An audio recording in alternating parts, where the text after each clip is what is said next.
ನಿಮ್ಮ ಜೀವನದಲ್ಲಿ ಎಷ್ಟು ಗಿಡ ನೀವು ನೆಟ್ಟಿರ್ಬೋದು ಒಂದು ಸರ್ತಿ ಯೋಚನೆ ಮಾಡಿ.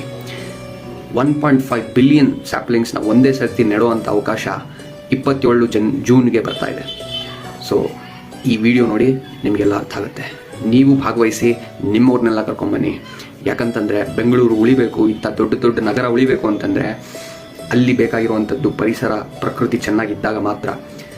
ಸುಮ್ಮನೆ ಡೆವಲಪ್ಮೆಂಟ್ ಹೆಸರಿನಲ್ಲಿ ಇನ್ಫ್ರಾಸ್ಟ್ರಕ್ಚರ್ ಬಿಲ್ಡ್ ಮಾಡೋದು ಮಾತ್ರ ಅಲ್ಲ, ಅಲ್ಲಿರುವಂಥ ಪರಿಸರವನ್ನು ಆದಷ್ಟು ನಾವು ರಕ್ಷಣೆ ಮಾಡಿಕೊಂಡಾಗ ಮಾತ್ರ ಈ ರೀತಿ ಒಂದು ಮಹಾನಗರ ಅದಕ್ಕೆ ಹೆಸರನ್ನು ಉಳಿಸ್ಕೊಳ್ಳಿಕ್ಕೆ ಸಾಧ್ಯ ಆಗುವಂಥದ್ದು. ಒಂದು ಮಹಾನಗರದಲ್ಲಿ ನಾವು ಜೀವನ ಮಾಡ್ತಿದ್ದೀವಿ, ಆದರೆ ವಿಷಕಾರಿ ಅನಿಲ ಕುಡಿತಿದ್ದೀವಿ ಪ್ರತಿದಿನ ಅಂತಂದರೆ ಎಷ್ಟು ಕೆಟ್ಟದಂಥ ವಿಚಾರ ಅಲ್ವಾ? ಅದಾಗಬಾರ್ದು ಮುಂದಿನ ಪೀಳಿಗೆಗೆ ಅಂತಂದರೆ ನಾವೆಲ್ಲರೂ ಈ ನಿಟ್ಟಿನಲ್ಲಿ ಕೆಲಸ ಮಾಡಬೇಕು. So Guinness book of world ರೆಕಾರ್ಡ್ಸ್ಗೆ ನಾವೆಲ್ಲ ಕೈ ಜೋಡಿಸೋಣ. ಜೈ ಶ್ರೀರಾಮ್. ಜೂನ್ 27, 2026ಗೆ ಬ್ಯಾಂಗ್ಳೂರ್ ಡೆವಲಪ್ಮೆಂಟ್ ಅಥಾರಿಟಿ ಅವರು ಒಂದು Guinness book of world records ನ ಅಟೆಂಪ್ಟ್ ಮಾಡ್ತಾ ಇದ್ದಾರೆ. They are planting 1.5 million saplings and we have also join hands with them. Almost ಒಂದು 250 ಎಕರೆಗಳಲ್ಲಿ ಪ್ಲಾಂಟೇಶನ್ ನಡೀತಾ ಇದೆ.